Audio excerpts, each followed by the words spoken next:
de hablar ahora con Germán Ferreiro, abogado penalista. Germán, un fuerte abrazo, ¿cómo estás? Buenos días, Fabio. Un gran gusto saludarte. Un saludo para Martín también. Bueno, muchas gracias por estar aquí con nosotros. Germán, como hablamos habitualmente en este programa de Eduardo, lo que nos preocupa, por supuesto, es el coronavirus, pero no podemos dejar de lado los casos de inseguridad que se sigue viviendo aquí en la Argentina. Es un dato muy preocupante y doloroso también. Realmente, Fabio, es un dato que alarma. Hay una situación que se vive a diario en torno a la inseguridad que es francamente preocupante. Y fíjate vos un detalle para analizar, que el delito en este contexto, estamos hablando de un contexto excepcional, ¿no? Con una particularidad de que existe menos tránsito en la calle, menos gente circulando y demás, pero el delito muta, el delito cíclico y el delito se evidencia y se materializa mediante otras formas, como ser, no es casual que se haya incrementado lo que tiene que ver con delitos de grooming, que tiene que ver con el empleo de informática, se ha incrementado el delito de femicidio con una tasa que realmente es alarmante, es decir, delitos intrafamiliares que ocurren en el marco de la convivencia familiar. Se han incrementado delitos que tienen que ver con piratería del asfalto en torno a insumos y a mercaderías que en mercados paralelos, en la clandestinidad, adquieren un valor superlativo. Es decir, disminuyeron delitos recurrentes en términos normales y habituales y se han disparado e incrementado una serie de delitos que son delitos oportunistas a los tiempos que estamos viviendo. O sea, se puede decir tranquilamente y lamentablemente, Germán, que el delito muta de acuerdo a las circunstancias, como que el delincuente se va adaptando a determinadas circunstancias, como para decir, bueno, me falta esto, lo busco por otro lado. ¿Es así como se está manejando el delito, por lo menos en este tiempo? Absolutamente. El delito se adapta a las condiciones en que transita la sociedad. Por eso va modificándose y actúa sobre parámetros que quizás se entienden por normales no tienen lugar. Porque, por ejemplo, la suba de tasa de los delitos de grooming, que en este momento, en los 2 meses que llevamos de aislamiento, se incrementó según cifras oficiales en un 30%, lo cual es mucho. Es decir, ese incremento no es un incremento azaroso, producto de la casualidad. Tiene que ver justamente que al haber menor circulación, los delitos se cometen mediante otras vías. Y estamos hablando de un delito aberrante, por cierto, que tiene que ver con el abuso sexual por medio de dispositivos informáticos. Yo siempre digo, el delito en este contexto tiene que ver, para efectuar un paralelismo, una metáfora, con lo que ocurre con las serpientes que mudan la piel y se va ayornando a los tiempos que corren. Bueno, acá sucede lo mismo. A su vez, las organizaciones delictivas y demás consumen información. Por eso mismo también lo que ocurría con los secuestros virtuales y X delitos muy puntuales que son justamente aprovechados por el delincuente para cometerlos en estos tiempos. Y Germán, ¿y qué tipo de penas tiene este tipo de delitos?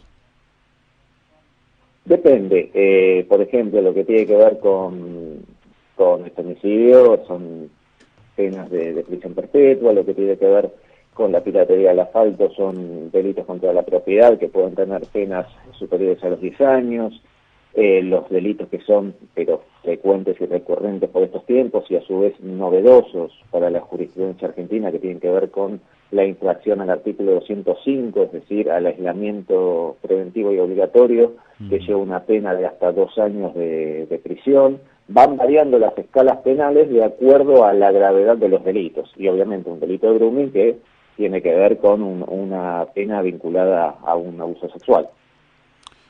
Correcto. Germán, y con respecto a lo que conversábamos aquí en el locutorio, el programa de Eduardo Serenellini, la preocupación para la sociedad que implicaba que muchos delincuentes recuperaran la libertad o por lo menos que traspasaran desde la cárcel hacia sus casas.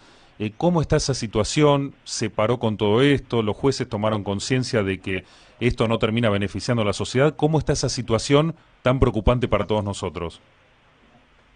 Ese punto, Fabio, justamente fue una cuestión, una suerte de bisagra en la sociedad, porque obviamente ha generado un clamor popular en torno a esa decisión que fue muy grande, muy fuerte, a tal punto que ese descontento, que ese clamor popular llegó a que intervenga la Suprema Corte de Justicia de la provincia de Buenos Aires, que en los últimos días revocó la decisión de la Cámara de Casación, es decir, el habeas corpus colectivo que había concedido el doctor Violini, y lo dejó sin efecto, es decir, suspendió los efectos de ese habeas corpus, y lo que establece la Suprema Corte es que los casos deben resolverse de manera individual. Acá lo que había sucedido es un habeas corpus colectivo, se liberó una suerte de un número indeterminado de internos sin que exista un control individualizado y pormenorizado de cada uno.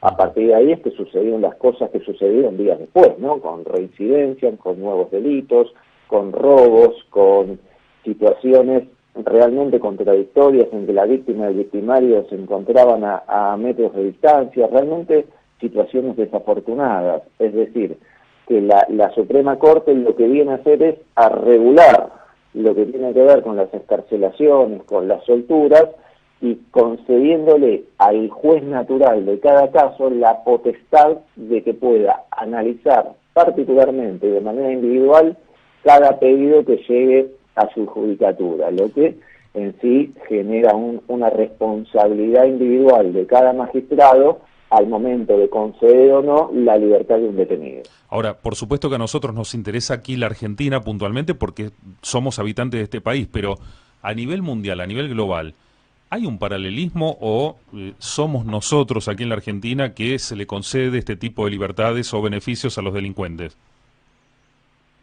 Lo que ocurrió a nivel mundial tiene que ver con el cumplimiento de tratados internacionales en materia de derechos humanos. Es decir, lo que efectuó la Corte Interamericana, la Comisión Interamericana de Derechos Humanos, es establecer una pauta para aquellos internos que integran grupos de riesgos, enfermedades preexistentes, siempre y cuando las unidades penitenciarias no puedan garantizar las condiciones de salud, lo cual en muchos países se abordó de una manera seria y responsable. Acá la situación fue realmente opuesta y diferente, porque se concedió la libertad, tal cual es de público y notorio, a delincuentes que revisten peligrosidad, sin correrse vista a la víctima. Recordemos, Fabio, que existe una ley de protección de la víctima que establece que cualquier pedido de libertad previamente se debe correr una vista para que la víctima opine al respecto, de su impresión, manifieste lo que entienda que pueda manifestar. Bueno, eso no ha ocurrido. Entonces, hubo muchos casos de internos que no revestían grupos de riesgo, no existía una enfermedad preexistente, una edad que habilitaría el pedido de excarcelación, entonces eso tornó que la decisión sea arbitraria, y en nuestro país en particular fue lo que causó tanto rechazo de ONGs, organizaciones civiles, a tal punto que incluso el fiscal de casación apeló la resolución también. Germán, como siempre, muy claro, muy práctico para que la gente entienda bien cómo estamos con respecto a la inseguridad. ¿Algún número de celular, alguna vía de contacto para que la gente tome nota? Por supuesto, Fabio, dejamos nuestra vía telefónica, que es el 15 57 57 12 49, y nuestro correo electrónico info@germanferreiro.com.ar. Perfecto, impecable, Germán. Como siempre, un enorme placer. Nos encontramos en cualquier momento. Un fuerte abrazo. El placer es mío, Fabio. Te mando un fuerte abrazo. Gracias. Germán Ferreiro, abogado penalista.